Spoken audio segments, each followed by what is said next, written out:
Жизнь современного человека не хуже, чем была когда-то. Во многом она даже лучше, здоровее, счастливее, чем в прошлом. Наша беда больше в том, что она перегружена. Мы живем в достаточно комфортных условиях, на нас не нападают постоянно какие-то опасные хищники, но у нас всегда найдется повод для тревоги. Если мы испытываем выраженную тревогу длительное время, то нам не кажется, что она нас спасает, а наоборот кажется, что она нам уже мешает жить и развиваться. Полностью избавиться от тревоги мы не можем, но мы в состоянии сделать так, чтобы снизить ее уровень, чтобы она не мешала нам жить и не мешала добиваться поставленных задач. Поэтому, наверное, одна из важных задач человека, страдающего от тревожного расстройства, состоит в том, чтобы уделять внимание своим мыслям, эмоциям, работать над ними, еще до того, как его мозг решит запускать спасательную операцию в виде панической атаки. Мозг постоянно подбрасывает нам какие-то темы, и как только та или иная тема вызывает в нас достаточно сильный эмоциональный отклик, и мы как-то начинаем бороться с ней, потому что она нам кажется неприятной, именно в таких случаях мозг понимает, что здесь надо зацепиться, здесь, возможно, есть что-то важное, актуальное, может быть, есть какая-то опасность. И именно пытаясь защитить нас, мозг будет снова и снова подсовывать нам именно эту тему с проверкой. И если каждый раз будет у нас эмоциональный отклик, то, скорее всего, это будет повторяться вновь и вновь. Людям кажется, что нет никакой причины того, что у них тревожное расстройство, но причина есть. Вам нужно разобраться, чего вы боитесь, и причина в вашей голове. Люди боятся чего угодно.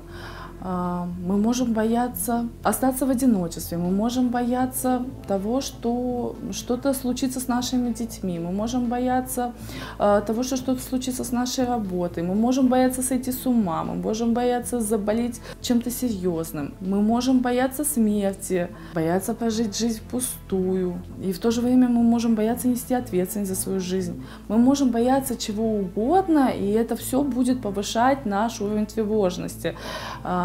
Каждый случай тревожного расстройства уникален, и единого рецепта для всех не существует. К сожалению, многие пациенты хотят только лекарствами избавиться от тревожного расстройства без лишних усилий. И я не могу сказать, что противотревожные средства вовсе не помогают, но они не устраняют первопричину. Они воздействуют не на причину, а на симптом. Психотерапия оказывается куда более эффективной в долгосрочной перспективе. Потому что наша задача не избавиться от тревоги, мы запрограммированы на нее, мы всегда найдем повод, о чем беспокоиться.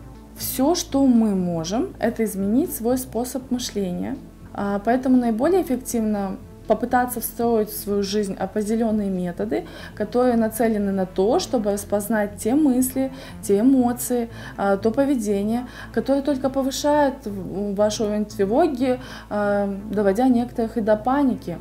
Пока вы не научитесь распознавать то, чего вы боитесь, несмотря на то, что это неприятно, пока вы не переживете те чувства, которых вы избегаете, пока вы не докажете самому себе, что можете вытерпеть это, только тогда вы обнаружите, что ваша тревожность понемногу утихает. Никто не сможет сделать этого за вас, и это не смогут сделать никакие таблетки. Вам нужен собственный опыт, чтобы прийти к результату. Вам нужно перестать чувствовать себя жертвой во власти какого-то страшного психического расстройства, а работать над собой, чтобы изменить привычный способ мышления и прийти к долгосрочным изменениям. Если вы страдаете от тревожного расстройства, то вам нельзя делать паузу. Вам нужно понять, что, вероятно, заботиться о своем психическом здоровье вам придется всю жизнь. Чем раньше вы это поймете, тем больше у вас шансов на успех. Надо отметить, что как только люди начинают заниматься своим психическим здоровьем, пытаясь снизить уровень тревоги, они обычно сталкиваются с тем, что стоит им только повернуться лицом к лицу к своим страхам, возникает ощущение, что состояние только ухудшается, тревожность только нарастает, а способность ее контролировать как-то слабеет. Это переживание не просто нормальное, но оно является признаком того, что вы постепенно побеждаете свою тревожность. Будьте готовы к этому и не убегайте, не избегайте тревожащих вас ситуаций, а проявите настойчивость.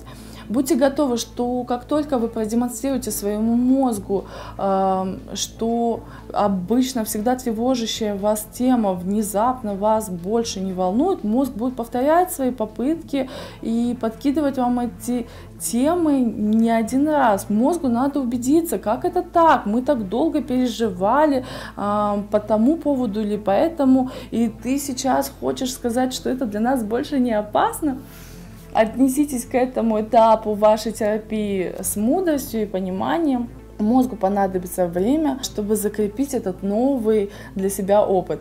Будьте готовы, что будут периоды, когда вам будет тяжелее справляться со своей тревожностью, если вы истощены, если вы слишком устали, если вы в плохом настроении. Женщины могут испытывать усиленную тревожность в связи с гормональными изменениями, связанными с менструальным циклом.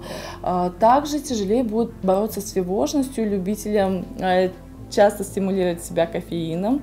Конечно же, негативно будет влиять алкоголь, особенно на следующий день после употребления. Тревоги всегда легко вас застать врасплох, именно сразу после пробуждения и во время отхода ко сну.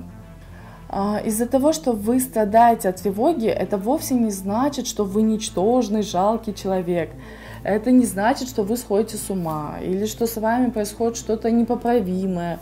Это значит, что вам стоит пересмотреть свои мысли, свои отношения, свою жизненную философию и поработать над собой самостоятельно или с помощью специалистов.